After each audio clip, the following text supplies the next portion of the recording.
افضل جہاد فرمایا حق بولنے کو. وہ کیوں؟ اس لیے کہ حق بولنا سب سے مشکل کام ہے. آج کچھ لوگ دین کو خوف کے ترازو میں تولتے ہیں. طاقتور کے سامنے خاموشی کو حکمت سمجھتے ہیں. طاقتور کے سامنے چپ کو حکمت سمجھتے ہیں.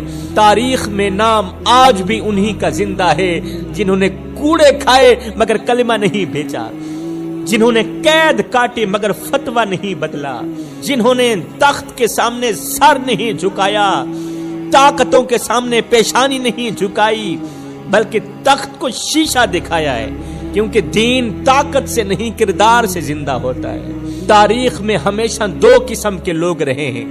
ایک وہ جو وقت کے ساتھ بدل گئے اور وقت نے انہیں مٹا دیا، اور دوسرے وہ جو حق پر ڈٹ گئے اور وقت خود ان کے نام سے پہچانا جانے لگا. جو حق پر ڈٹ گئے پھر وقت خود انہی کے نام سے پہچانا جانے لگا.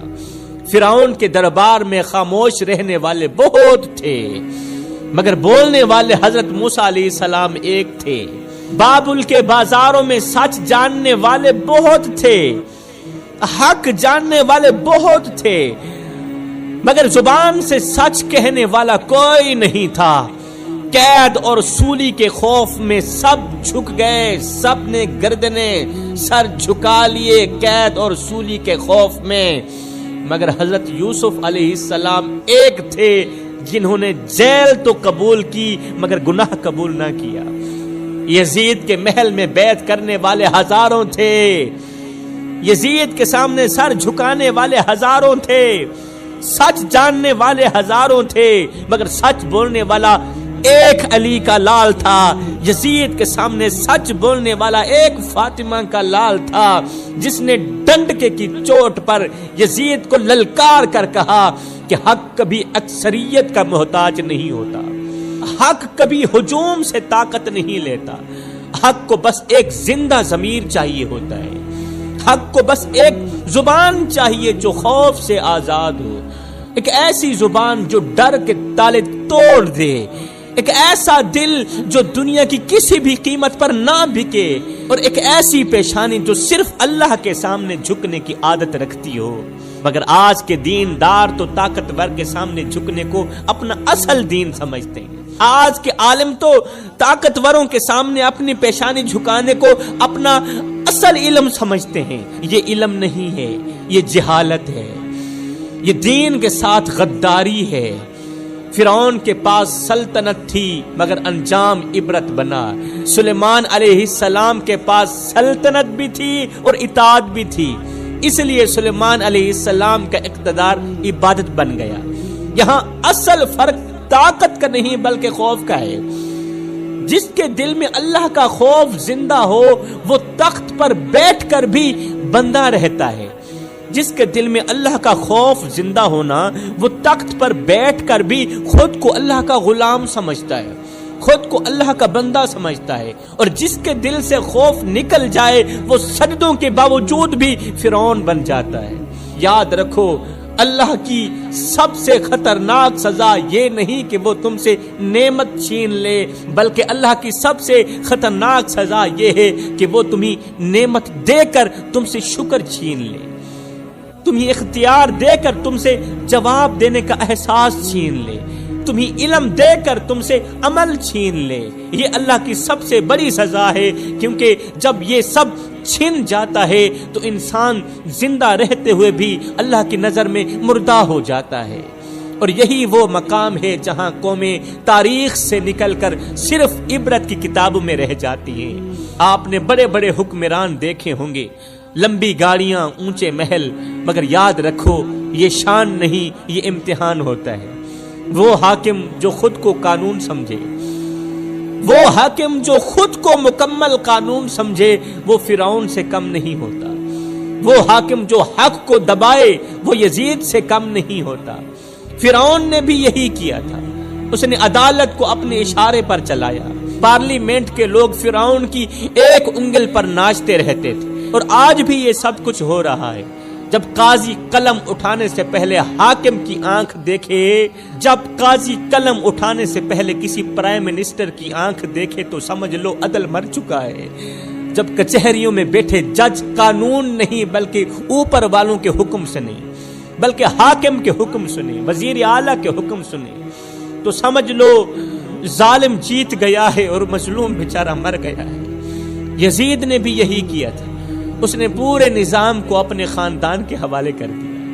یزید نے پورے نظام کو، پورے سسٹم کو اپنے ہی خاندان کے حوالے کر دیا تھا۔ اس دور کا کوئی وزیر تھا تو وہ بھی یزید کا اپنا تھا، کوئی نائب وزیر تھا تو وہ بھی یزید کا اپنا تھا، کوئی خزانہ سنبھالتا تھا تو وہ بھی یزید کا اپنا تھا، یہاں تک کہ فیصلہ کرنے والے جج بھی یزید نے اپنے بٹھا دیے۔ اور آج بھی دنیا میں وہی پرانی کہانی چل رہی ہے، وہی فرعون والی کہانی چل رہی ہے، وہی یزید والی کہانی چل رہی ہے۔ اسلام ہمیں یہ نہیں سکھاتا کہ تم کتنے طاقتور ہو، بلکہ یہ سکھاتا ہے کہ تم کتنے جواب دہ ہو۔ یہاں ہر نعمت امانت ہے، یہ صحت بھی امانت ہے، بولنے والی زبان امانت ہے، اولاد بھی امانت ہے، علم بھی امانت ہے، اور اقتدار ہو یا غربت دونوں آزمائش ہیں۔ غربت بھی آزمائش ہے اور اقتدار بھی آزمائش ہے، کیونکہ اللہ کے نزدیک اصل قدر مال کی نہیں بلکہ دل کے حال کی ہوتی ہے۔ ایک انسان ساری زندگی نماز پڑھتا رہے مگر دل میں تکبر پالے تو وہ اللہ سے دور ہو جاتا ہے، اور ایک انسان گناہوں میں ڈوبا رہے مگر دل میں ندامت رکھ لے تو وہ اللہ تعالیٰ کے بالکل قریب ہو جاتا ہے۔ یہ اسلام کا وہ باریک نقطہ ہے جو ہر کسی کی سمجھ میں نہیں آتا۔ شیطان نے تکبر کیا تھا، اس لیے عبادت کے باوجود مردود ہو گیا، اور آدم علیہ السلام سے بھی لغزش ہوئی تھی مگر انہوں نے عاجزی کی، خاشیت الہی میں روئے۔ 350 سال آدم علیہ السلام روتے رہے، اس لیے اللہ کے بالکل قریب ہو گئے۔ یہی وجہ ہے کہ اسلام ظاہری دینداری سے زیادہ باطنی دینداری مانگتا ہے۔ وہ ہمیں سکھاتا ہے کہ زبان سے نہیں عمل سے بندگی کرو، کیونکہ اصل جہاد میدان میں نہیں ہوتا، اصل جہاد تو دل کے اندر ہوتا ہے۔ جو اپنے نفس کو قابو میں لے لے وہ اللہ کے نزدیک کامیاب ہے، اور جو نفس کا غلام بن جائے وہ بظاہر تو نیک ہوتا ہے مگر اللہ سے بہت زیادہ دور ہو جاتا ہے۔ یاد رکھو میرے بھائیو، قبر میں نہ تمہاری جماعت کام آئے گی، نہ تمہارا مسلک کام آئے گا، نہ تمہاری پہچان کام آئے گی۔ وہاں صرف یہ پوچھا جائے گا کہ تم نے حق جان کر کیا کیا، امانت پا کر کیا لوٹایا، گناہ کر کے توبہ کی یا ضد پر اڑے رہے۔ یہی وہ اسلامی سچ ہے جو دلوں کو بدلتا ہے میرے بھائی، کیونکہ اسلام انسان کو تخت سے نہیں خاک سے جوڑتا ہے، اور جو خاک سے جڑ جائے اللہ اسے آسمانوں میں بلند کر دیتا ہے۔ اللہ فرماتا ہے میرے بندے، تو لوگوں کے آگے تو ہاتھ پھیلاتا ہے، میں رب کے آگے ہاتھ کیوں نہیں پھیلاتا؟ لوگوں کے آگے، دنیا والوں کے آگے، چودھریوں کے آگے، نمبرداروں کے آگے ہاتھ پھیلاتے ہوئے تجھے شرم نہیں آتی؟ میں رب کے آگے ہاتھ پھیلاتے ہوئے تو کیوں شرماتا ہے؟ لوگوں کے لیے تو وقت نکالتا ہے، کبھی کبھار میں رب کے لیے بھی وقت نکال لیا کر۔ اللہ فرماتا ہے میرے بندے، تو کرتا وہ ہے جو تو چاہتا ہے، پر ہوتا وہ ہے جو میں رب چاہتا ہوں۔ اے میرے بندے، تو وہ کر جو میں چاہتا ہوں، پھر ہوگا وہی جو تو چاہتا ہے۔ ایک بار تو اپنی چاہت کو میں رب کی چاہت پہ قربان کر کے تو دیکھ، ایک بار تو اپنی رضا کو میں رب کی رضا پہ قربان کر کے تو دیکھ، پھر وہ وقت دور نہیں، وہ وقت بالکل قریب ہے جب اوپر سے آواز آئے گی فَاذْكُرُونِي أَذْكُرُكُمْ۔ میرے بندے، اب تو میرا ذکر زمین پہ بیٹھ کے کر، میں تیرا ذکر عرش بری پہ بیٹھ کے کرتا ہوں۔ تو میرا ذکر گنہگاروں کی صف میں بیٹھ کے کرے گا، جب میں تیرا ذکر کروں گا گنہگاروں کی صف میں بیٹھ کے نہیں کروں گا بلکہ معصوم فرشتوں کی صف میں بیٹھ کے کروں گا۔ میں دعا کرتا ہوں اللہ تعالی ہمیں حق سچ بولنے کی توفیق عطا فرمائے، آمین ثم آمین، وما علینا الا البلاغ المبین۔